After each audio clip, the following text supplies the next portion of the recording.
What is absurdism? Welcome to Philosopher's Corner. I'm John. What is absurdism?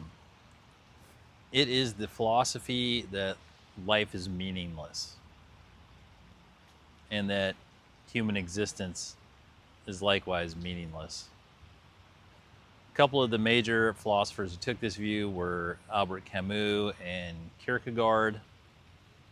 Kierkegaard's a little different because he had Christian faith, so he had sort of an addendum to absurdism. But Camus, who sometimes is credited with being an existentialist, which he's not. Existentialists actually say that you have free will and you can make your own meaning.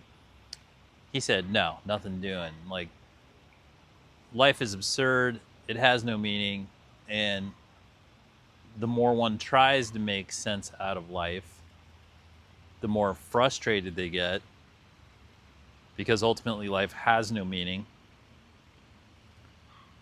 And though we're born with an innate curiosity as to the meaning of life, every human being has this driving curiosity of, hey, what's the meaning of life? What's the meaning of my life?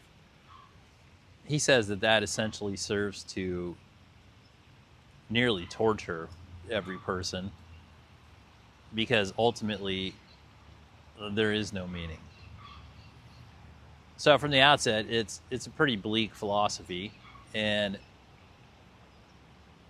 it really only addresses trying to connect the dots on the material world. And it gives no credence to a human being's perception, a human being's free will. It certainly is a godless view on things.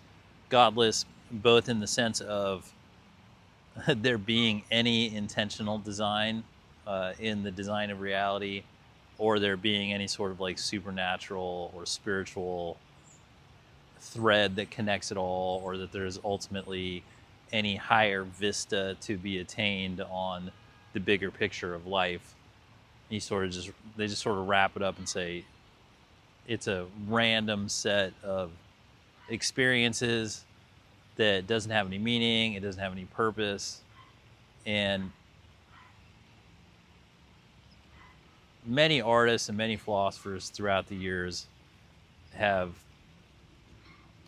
taken this on and they've said, okay, fine, we agree with this, and they made absurd art. And I think absurd art's a good place to look to see what absurdism is.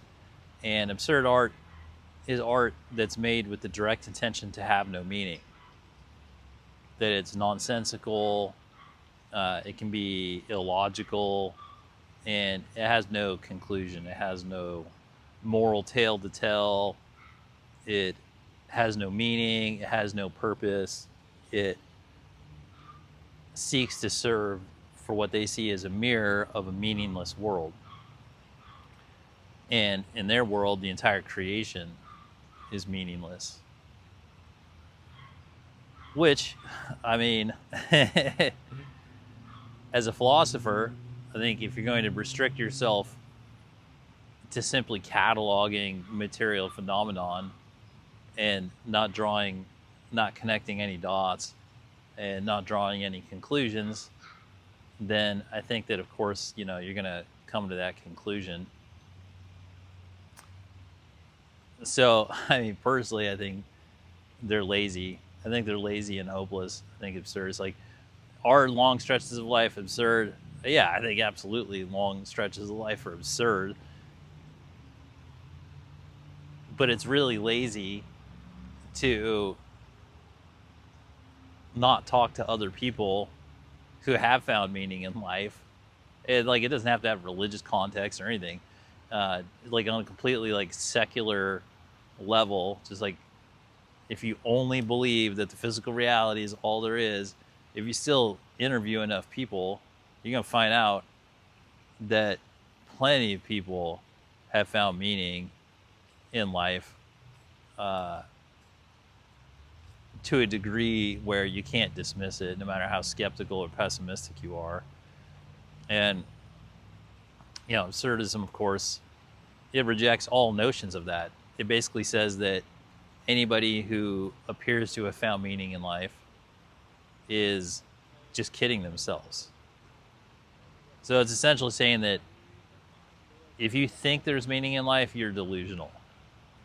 That you've somehow created a fiction in your head of meaning to console yourself in the face of the void, which is a very appealing philosophy to somebody under the age of 25.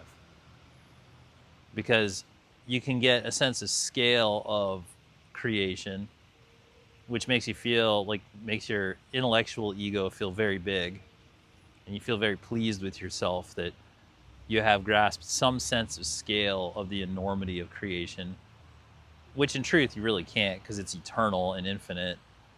So basically you can only really break your mind to try to get a true grasp of it. All you can really get is a concept of the unending nature of it and the expansive sense of it. You can only just take it out to like whatever the biggest thing you can think of is +1. And then you just continue that formula ad nauseum until you break your mind. But for, I'd say, a youthful or more immature philosopher to get that sense of scale really satisfies the ego. And then absurdism says, oh, well, that's it. Now that you see how large it is, now make sure that you assign no meaning to it. And also you're not allowed to assign any free will to anybody that's in the creation. Like anybody, anything, not just human beings.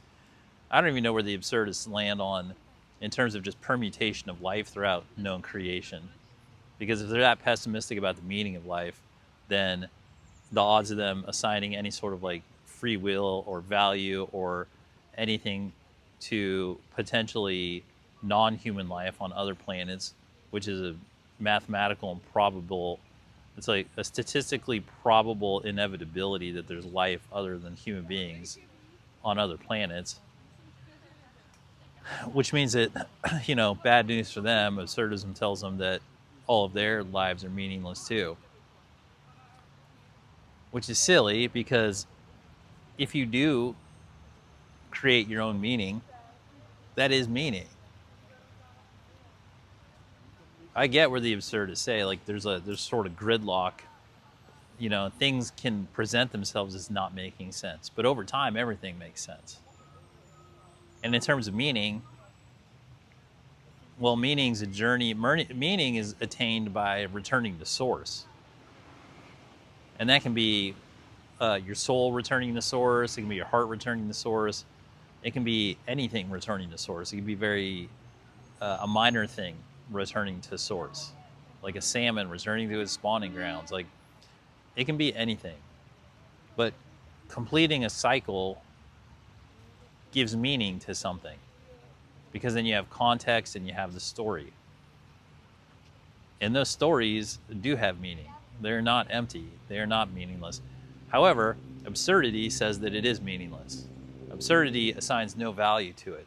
Absurdity says that any meaning is just made up and done in a spirit of self-consolation in the face of the horrible void. Lots of things are nonsensical.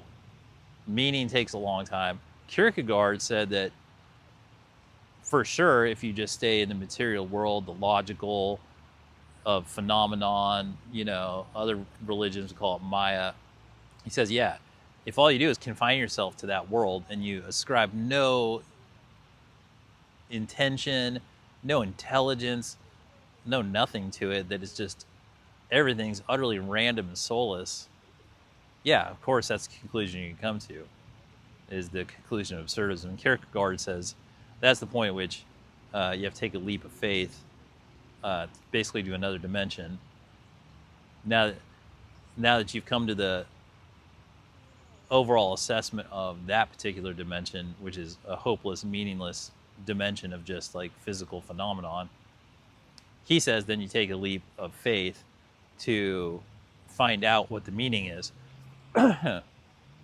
Now, absurdists, of course, would not only reject taking that leap, but they would also say that there's nothing on the other side. That whatever they would say, whatever you get to on the other side is meaningless as well. And if you want to create a mythological fairy tale for yourself on the other side, good for you, but you're deluding yourself.